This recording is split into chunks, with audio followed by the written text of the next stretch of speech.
রোমাঞ্চকর কিছু গল্প দিয়ে সাজানো আমাদের এই বিশেষ নিবেদন সানডে সাসপেন্স। রাজশেখর বসুর জন্ম 16 মার্চ 1880 সালে, মৃত্যু 27 এপ্রিল 1960 সালে। বিংশ শতাব্দীর শ্রেষ্ঠ বাংলা রসসাহিত্যিক বললে তার সম্বন্ধে বেশি বলা হবে না। কেমিস্ট্রি এবং ল দুটো বিষয়েই ডিগ্রি থাকলেও রাজশেখর বসু আজীবন বিজ্ঞান চর্চাই করে গেছেন। তার রচনাগুলির মধ্যে উল্লেখযোগ্য হল শ্রী শ্রী সিদ্ধেশ্বরী লিমিটেড, কোচি সংসদ ইত্যাদি। সত্যজিৎ রায় তার লেখা দুটি গল্প থেকে অনবদ্য দুটি ছবি করেছিলেন, পরশ পাথর এবং বিরিঞ্চি বাবা অবলম্বনে মহাপুরুষ। সানডে সাসপেন্সে আজ পরশুরামের ভূষণ্ডির মাঠে। গল্পটি প্রথম প্রকাশিত হয় ভারতবর্ষ পত্রিকায় ফাল্গুন 1330 বঙ্গাব্দে, ইংরেজির 1923 খ্রিস্টাব্দে। গল্পের স্বাদটি অক্ষুণ্ণ রাখতে আমরা এর ভাষা এবং কয়েকটি বিশেষ শব্দ অপরিবর্তিত রেখেছি। সব শ্রোতাদের কথা চিন্তা করে কয়েকটি জায়গা একটু সহজ করে নেওয়া হয়েছে এবং অল্প কিছু সংলাপ যোগ করা হয়েছে। প্রধান চরিত্রে শিবু, যক্ষ, কারিয়া বিনেত, নৃত্যকালী, শাকচুন্নি এবং পেতনি। পরশুরাম গল্প সমগ্র থেকে আজকের গল্প ভূষণ্ডির মাঠে।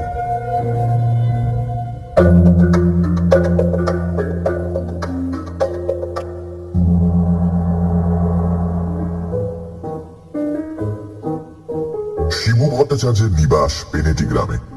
একটি স্ত্রী, 3টি গরু, একতলা পাকা বাড়ি, 26 ঘর যজমান, কিছু ব্রহ্মোত্তর জমি, কয়েক ঘর প্রজা, এতেই স্বচ্ছন্দে সংসার চলে যায়।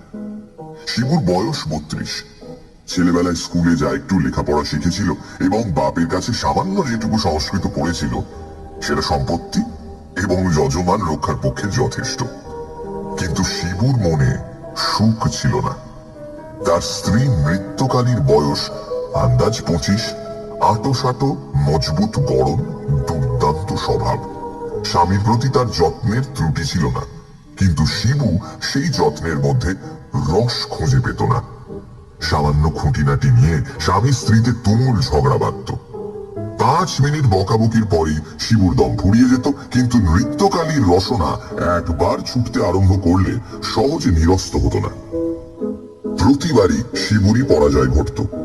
স্ত্রীকে বসে রাখতে না পেরে পাড়ার লোকে শিবুকে কাপুরুষ, ভেড়ো, মিনিমুখ প্রভৃতি আখ্যা দিয়েছিল।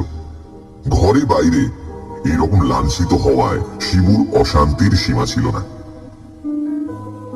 একদিন নৃত্যকালী গুজব শুনল তার স্বামীর চরিত্র দোষ ঘটেছে। সেদিনকার বচসা একেবারে চরমে পৌঁছল।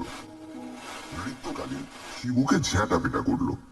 শিবু বেচারা রাগে, ক্ষোভে, কষ্টে চোখের জল আটকে কোনো মতে রাত কাটিয়ে পরদিন ভোর 6টার ট্রেনে কলকাতা রওনা হলো। শিয়ালদা থেকে সোজা কালীঘাটে গিয়ে শিবু নানা উপাচারে 5 টাকার পুজো দিয়ে মানত করলো। হে মা কালী, হে মা দিকে ওলা উঠাই টেনে নাও মা, আমি জোড়া পাটার নৈবেদ্য দেব। আজ বরদাস্ত হয়নি, এত সুরাহা করে দাও মা, যাতে আবার নতুন করে সংসার বাঁধতে পারি। মাঝি ছেলে বলে হলো না, সেটাও তো দেখতে হবে। দোহাই মা, মাগো। মন্দির থেকে ফিরে শিবু বড় এক ঠোঙা তেলে ভাজা খাবার, আধশের দই এবং আধশের অমৃতি খেল। তারপর সমস্ত দিন জন্তুর বাগান, জাদুঘর, হক সাহেবের বাজার, হাইকোর্ট ইত্যাদি দেখে সন্ধ্যেবেলা বিডেন স্ট্রিটের হোটেল দি অর্থোডক্সে 1 plate curry, 2 plate roast fowl এবং 8খানা ডেভিল জলযোগ করল। তারপর সমস্ত রাত থিয়েটার দেখে ভোরে পেনেটি ফিরে গেল। মা কালী কিন্তু উল্টোটি বুঝেছিলেন। বাড়ি এসেই শিবুর ভেদ বমি আরম্ভ হয়ে গেল। ডাক্তার এলো, কবিরাজ এলো, কিন্তু কিছুই হলো না। অবশেষে 8 ঘন্টা রোগে ভুগে স্ত্রীকে পায়ে ধরিয়ে কাঁদিয়ে শিবু ইহলোক ত্যাগ করল। গ্রামে আর মন টিকল না। শিবু সেই রাতেই গঙ্গা পার হলো।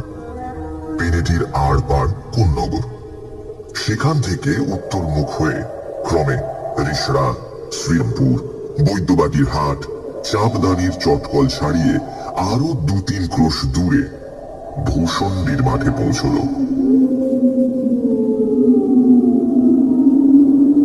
মাঠটি বহু দূর বিস্তৃত, জনমানব শূন্য। এককালে এখানে ইট খোলা ছিল, সেই জন্য সমতল নয়, কোথাও গর্ত, কোথাও মাটির ঢিপি, মাঝে মাঝে আশ শেওড়া, ঘেঁটু, বুনো ওল, বাবলা প্রভৃতির ঝোপ। শিবুর বড়ই পছন্দ হলো। একটা বহুকালের পরিত্যক্ত ইটের পাঁজার এক পাশে একটা লম্বা তাল গাছ সোজা উঠে গেছে, আর একদিকে একটা ন্যাড়া বেল গাছ 3 ভাগ হয়ে দাঁড়িয়ে আছে। শিবু সেই বেল গাছে ব্রহ্মদৈত্য হয়ে বাস করতে লাগলো। যারা স্পিরিচুয়ালিজম বা প্রেত তত্ত্বের খবর রাখেন না, তাদের ব্যাপারটা সংক্ষেপে বুঝিয়ে দিচ্ছি। মানুষ মরলে ভূত হয়, এটা সকলেই শুনেছেন, কিন্তু এই থিওরির সঙ্গে স্বর্গ, নরক, পুনর্জন্ম খাপ খায় কিভাবে? প্রকৃত তথ্য হলো এই: নাস্তিকদের আত্মা নেই, তারা মরলে অক্সিজেন, হাইড্রোজেন, নাইট্রোজেন প্রভৃতি গ্যাসে পরিণত হন। সাহেবদের মধ্যে যারা আস্তিক, তাদের আত্মা আছে বটে, কিন্তু পুনর্জন্ম নেই। তারা মৃত্যুর পর ভূত হয়ে প্রথমত একটি বড় ওয়েটিং রুমে জমায়েত হন। সেখানে কল্পবাসের পর তাদের শেষ বিচার হয়। রায় বের হলে কিছু ভূত অনন্ত স্বর্গে এবং বাকি সকলে অনন্ত নরকে আশ্রয় লাভ করেন। সাহেবরা জীবদ্দশায় যে স্বাধীনতা ভোগ করেন, ভূতাবস্থায় সেটা অনেকটা কমে যায়। বিলিতি প্রেতাত্মা বিনা পাসে ওয়েটিং রুম ছাড়তে পারে না। যারা সিয়ন্স বা প্ল্যানচেট দেখেছেন তারা জানেন বিলিতি ভূত নামানো কি রকম কঠিন কাজ। হিন্দুর জন্য আলাদা ব্যবস্থা, কারণ আমরা পুনর্জন্ম, স্বর্গ, নরক, কর্মফল, তয়া, ঋষিকেশ, নির্বাণ, মুক্তি সবই মানি। হিন্দু মরলে প্রথমে ভূত হয় এবং যেখানে সেখানে স্বাধীনভাবে বাস করতে পারে। দরকার পড়লে ইহলোকের সঙ্গে কারবারও করতে পারে। এটা কিন্তু মস্ত বড় সুবিধে। কিন্তু এই অবস্থা বেশি দিন স্থায়ী নয়। কেউ কেউ 2-4 দিন পরই পুনর্জন্ম লাভ করে, কেউ বা 10-20 বছর পর, কেউ বা 2-3 শতাব্দী পরে। ভূতদের মাঝে মাঝে চেঞ্জের জন্য স্বর্গে ও নরকে পাঠানো হয়।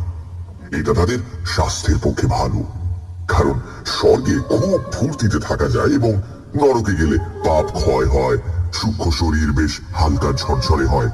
তাছাড়া সেখানে অনেক ভালো ভালো লোকের সঙ্গে দেখা হবারও সুবিধে আছে।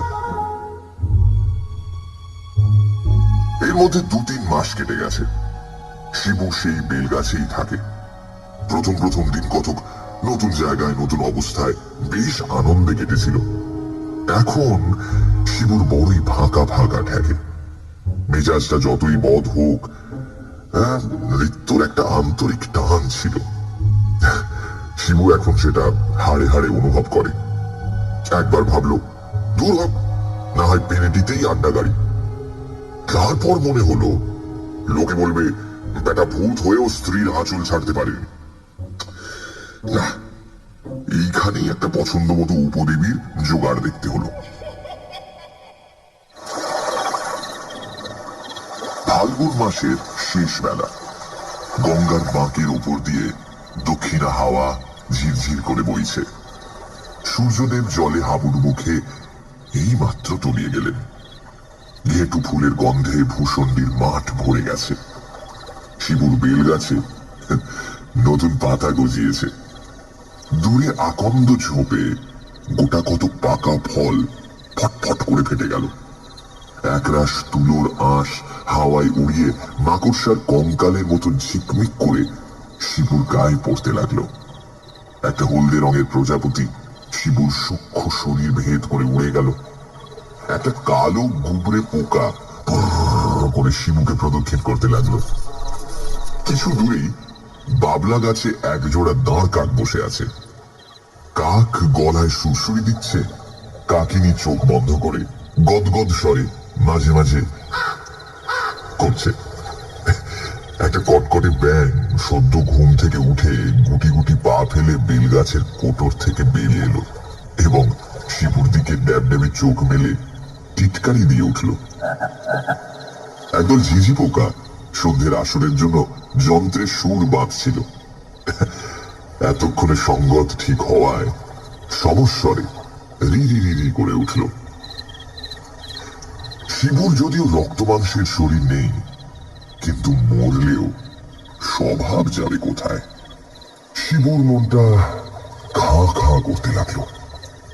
যেখানে হৃৎপিণ্ড ছিল সেখানটা ভরাট হয়ে ধড়াক ধড়াক করতে লাগলো। মনে পড়ল ভূষণ্ডির মাঠের একদিকে পিটুলি বিলের ধারে শেওড়া গাছে একটি পেতনি বাস করে। শিবু তাকে অনেকবার সন্ধ্যেবেলা পুলো হাতে মাছ ধরতে দেখেছে। তার আপাদ মস্তক ঘেরা টোপ দিয়ে ঢাকা। একবার সে ঢাকা খুলে শিবুর দিকে চেয়ে লজ্জায় জিভ কেটেছিল। পেতনির বয়স হয়েছে, কারণ তার গাল একটু তোবড়ানো এবং সামনের দুটো দাঁত নেই। তার সঙ্গে ঠাট্টা চলতে পারে, কিন্তু প্রেম হওয়া অসম্ভব।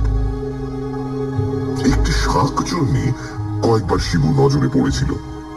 সে একটা গামছা পরে আরেকটা গামছা মাথায় দিয়ে এলো চুলে বকের মতো লম্বা পা ফেলে হাতের হাঁড়ি থেকে গোবর গোলা জল ছড়াতে ছড়াতে চলে যায়। তার বয়স খুব একটা বেশি নয়। শিবু একবার রসিকতার চেষ্টা করেছিল, কিন্তু শাঁকচুন্নি ক্রুদ্ধ বেড়ালের মতন ফ্যাচ করে ওঠে। অগত্যা শিবুকে ভয় চম্পট দিতে হয়। শিবুর মন সবচেয়ে বেশি হরণ করেছে এক ডাকিনী। ভূষণ্ডির মাঠের পূব দিকে গঙ্গার ধারে ক্ষীরিবামনির পরিত্যক্ত ভিটায় যে ভাঙাচোরা ঘরখানি আছে, তাতেই সে অল্পদিন হলো আশ্রয় নিয়েছে। শিবু তাকে শুধু একবার দেখেছে, শুধু একবার, এবং দেখেই মজেছে। ডাকিনী তখন একটা খেজুরের ডাল দিয়ে রোয়াকে ঝাড় দিচ্ছিল। পরনে সাদা থান। শিবুকে দেখে নিমেষের মধ্যে ঘোমটা সরিয়ে ঠিক করে হেসে সে হাওয়ার সঙ্গে মিলিয়ে যায়। আহা, কি দাঁত, কি মুখ, কি রং! মৃত্যুকালীর রং ছিল পান্তুয়ার মতো, কিন্তু ডাকিনীর রং যেন পান্তুয়ার শ্বাস। শিবু একটি সুদীর্ঘ নিঃশ্বাস ছেড়ে গান ধরল। আহা শ্রী রাধিকে চন্দ্রাবলী, কাজে রেখে কাজে ফেলি। আচমকা প্রান্তর কাঁপিয়ে কাছেই একটা তাল গাছের মাথা থেকে তীব্র কণ্ঠে শব্দ উঠল। अरे भजुआ के बहनिया भगुल के बिटिया के एकरा से सदिया हो के एकरा से। শিবু চমকে উঠে ডাকলো। তাল গাছে কি রে? উত্তর এলো, কারিয়া পীরের মা। শিবু বলল, খেলে ভূত, নেমে এসো বাবা। মাথায় পাগড়ি, কালো লিকলিকে চেহারা, কাকলাসের মতো একটি জীবাত্মা সরাক করে তাল গাছের মাথা থেকে নেমে ভূমিষ্ঠ হয়ে প্রণাম করে বলল, गोड़ लागी परम देव जी। जीता रहो बेटा, একটু তামাক খাওয়াতে পারিস? কি লম্বা! তামাকই তো নেই, তা ছিলিম জোগাড় কর না। প্রেত হুস করে ঊর্ধ্বে উঠল এবং অল্পক্ষণের মধ্যে বৈদ্যবাটির বাজার থেকে তামাক, টিকা, কলকে এনে তাতে আগুন ধরিয়ে শিবুর হাতে দিল। শিবু একটা কচুর ডাঁটার উপর কলকে বসিয়ে টান দিতে দিতে বলল, তারপর এলি কবে? তোর হালচাল সব বল। কারিয়া পীরেত যে ইতিহাস বলল তার সারমর্ম হলো এই। তার বাড়ি ছাপড়া জেলায়। দেশে এককালে তার জোরও ছিল, গরু ছিল, জমি ছিল, সবই ছিল। তার জরু মানে স্ত্রী মুঙ্গরি অত্যন্ত মুখরা ও বদমেজাজি, বনিবনাও কোনো হয়নি। একদিন প্রতিবেশী ভাজুয়ার বোনকে উপলক্ষ করে স্বামী স্ত্রীতে বিশাল ঝগড়া হয় এবং স্ত্রীর পিঠে এক ঘা লাঠি কষিয়ে স্বামী দেশ ছেড়ে কলকাতায় চলে আসে। সেটা আজ 30 বছর আগের কথা। কিছুদিন পরে সংবাদ আসে যে মুঙ্গরি বসন্ত রোগে মারা গেছে। স্বামী আর দেশে ফিরল না, বিয়েও করল না। নানা জায়গায় চাকরি করে অবশেষে চাঁদদানির মিলে কুলির কাজে ভর্তি হয় এবং কয়েক বছরের মধ্যে সর্দারের পদ পায়। কিছুদিন আগে একটি লোহার কপিকল তোলবার সময় তার মাথায় চোট লাগে। তারপর 1 মাস হাসপাতালে শয্যাশায়ী হয়ে থাকে। সম্প্রতি পঞ্চত্ব প্রাপ্ত হয়ে মানে পটল তুলে প্রেত রূপে এই তাল গাছে বিরাজ করছে। শিব একটা লম্বা টান মেরে গোলকেটি কারিয়া পিরেতকে দেবার উপক্রম করছিল, এমন সময় মাটির ভেতর থেকে ভাঙা কাঁসরের মতো আওয়াজ এলো। ভায়া, কলকাতায় কিছু আছে নাকি? সানডে সাসপেন্স শুধুমাত্র সানডে সাসপেন্সে আজ পরশুরামের লেখা ভূষণ্ডির মাঠে। রাজশেখর বসু তার হাস্যরসের গল্পগুলি রচনা করতেন পরশুরাম ছদ্মনামে। ইনি পদ্মভূষণে সম্মানিত হয়েছিলেন 1956 সালে। বেঙ্গল কেমিক্যালস এন্ড ফার্মাসিউটিক্যালস এর সঙ্গে যুক্ত ছিলেন দীর্ঘ 30 বছর। রামায়ণ ও মহাভারতের সংক্ষিপ্ত সারানুবাদও করেছিলেন। তার লেখা বাংলা ডিকশনারি চলন্তিকা ছাড়া আজও বাঙালির চলে না।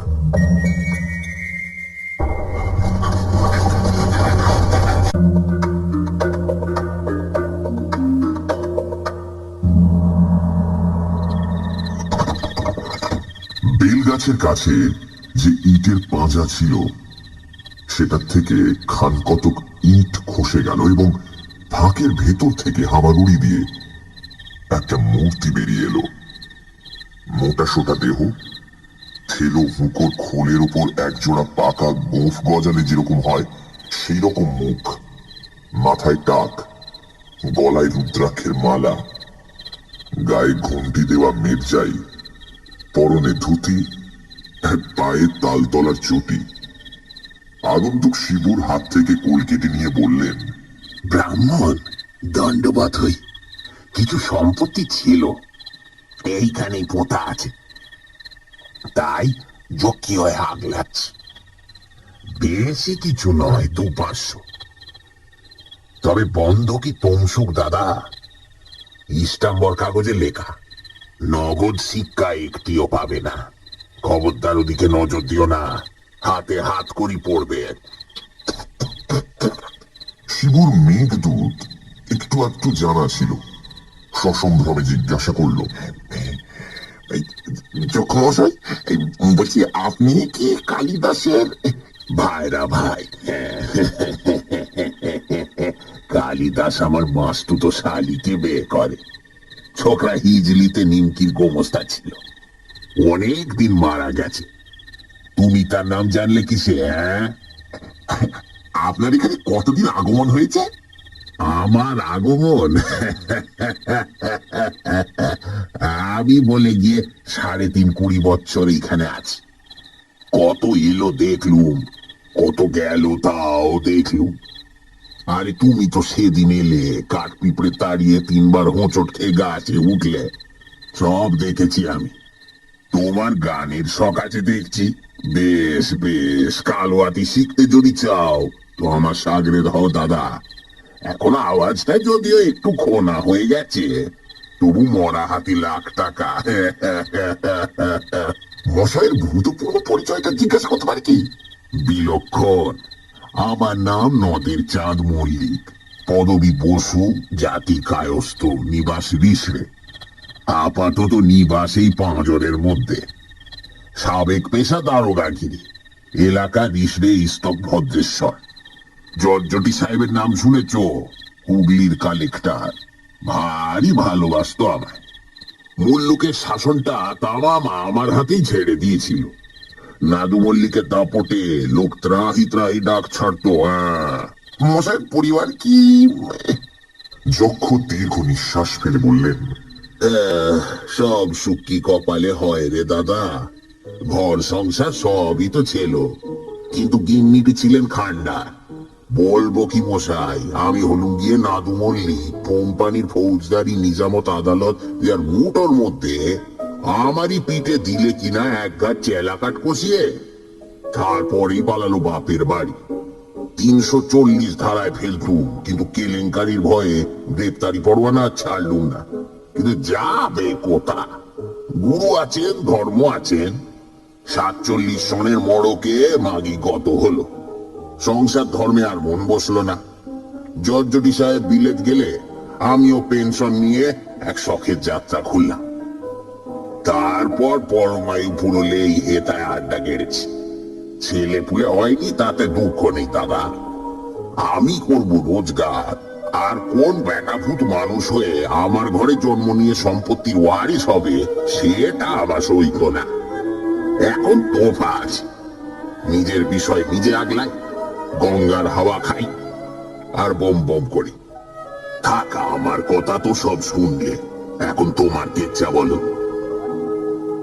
শিবু নিজের ইতিহাস সমস্ত বিবৃত করল, কারিয়া পীরেতে পরিচয়ও দিল। যক্ষ বললেন, সব স্যাঙাতের একই হাল দেখছি। পুরনো কথা ভেবে মন খারাপ করে ফল নেই। এখন একটু গান বাজনা করি এসো। পাকো আজকে এমন জুত হবে না। আচ্ছা, পেটে চাপড়েই ঠেকা দি। ঢন ঢন করছে। বাবা ছাতু কর, একটু এঁটেল মাটি চটকে মধ্যিখানে থাবড়ে দে তো। ঠিক হয়েছে। বল শোনো। ধা ধা ধিন তা কং তা গে, গিন্নি ঘা দেন কর্তাকে। ধা ধা ধিন তা কং তা গে, গিন্নি ঘা দেন কর্তাকে। ধা ধা ধিন তা কং তা গে। গলাটা ধরে আসছে। ঘোরটা ভূত আর এক ছিলিম সাজ বেটা। উদ্যোগী পুরুষের লক্ষ্মী লাভ অনিবার্য।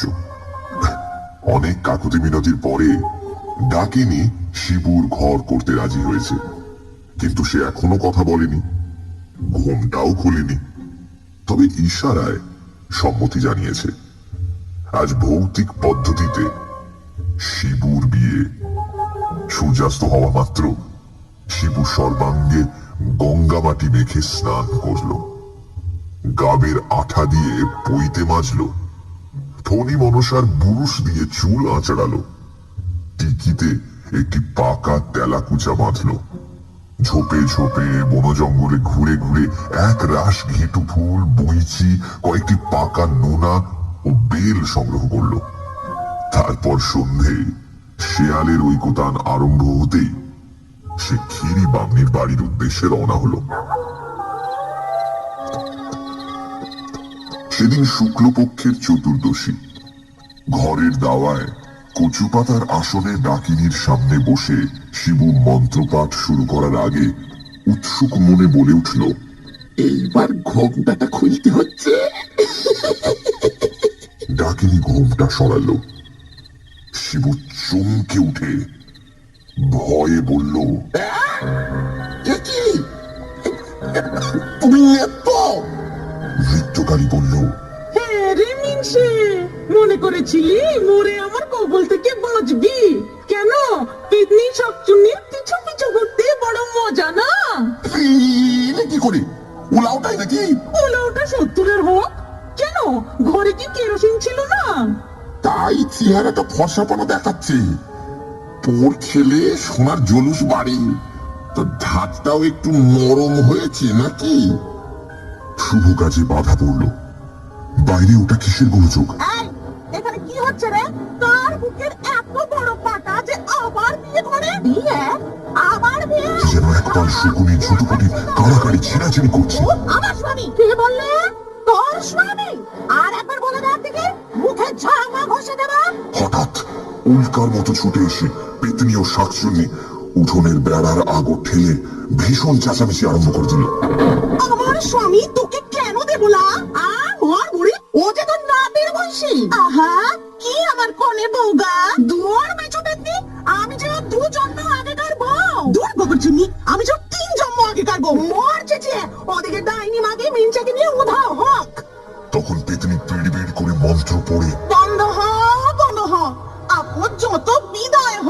সারে গামা বধানি পেতনির কথা ফেলোনি।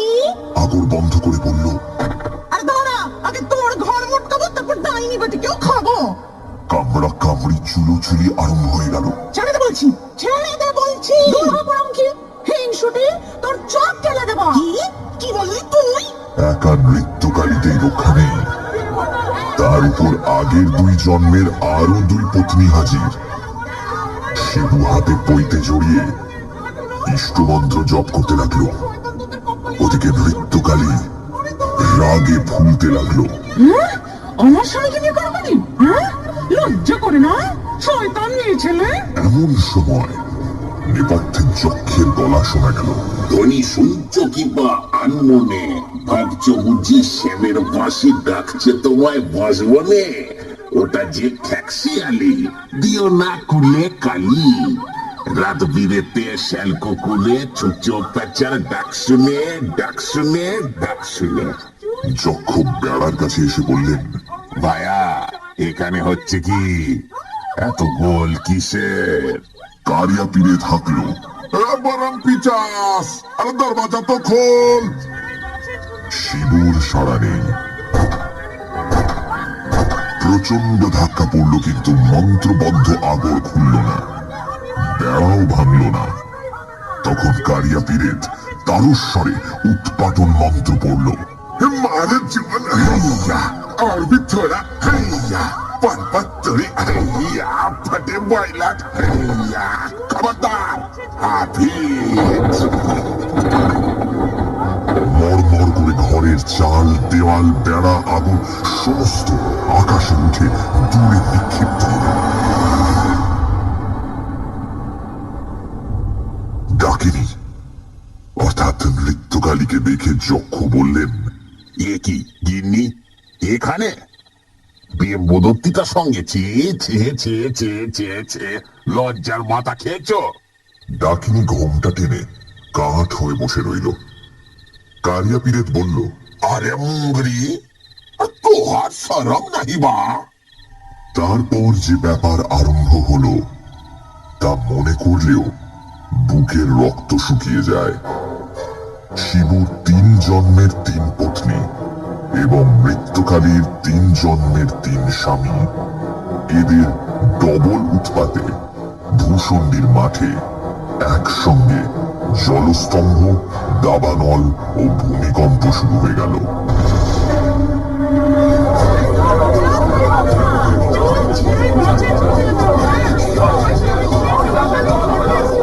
ভূত, প্রেত, দৈত্য, পিশাচ, তাল, বেতাল প্রভৃতি দেশি উপদেবতা যে যেখানে ছিল তামাশা দেখতে চলে এলো। রাম রাম রাম। কে এই উৎকট দাম্পত্য সমস্যার সমাধান করবে? আমার গল্প নয়। ভূত জাতি অতি নাছোড় বান্দা, ন্যায্য গণ্ডা ছাড়বে না। পুরুষের পুরুষত্ব, নারীর নারীত্ব, ভূতের ভূতত্ব, পেতনির পেতনিত্ব এসব তারা বিলক্ষণ বোঝে। অতএব হাত জোর করে অনুরোধ করছি, নেহাতি যদি এদের উপকার করতে চান, যদি চান ভূতেদের এই সংসারটা ছাড়খাড় না হয়ে যায়, তবে চাঁদা তুলে গয়ায় পিণ্ডি দেবার চেষ্টা করুন, যাতে বেচারারা এরপর শান্তিতে থাকতে পারে।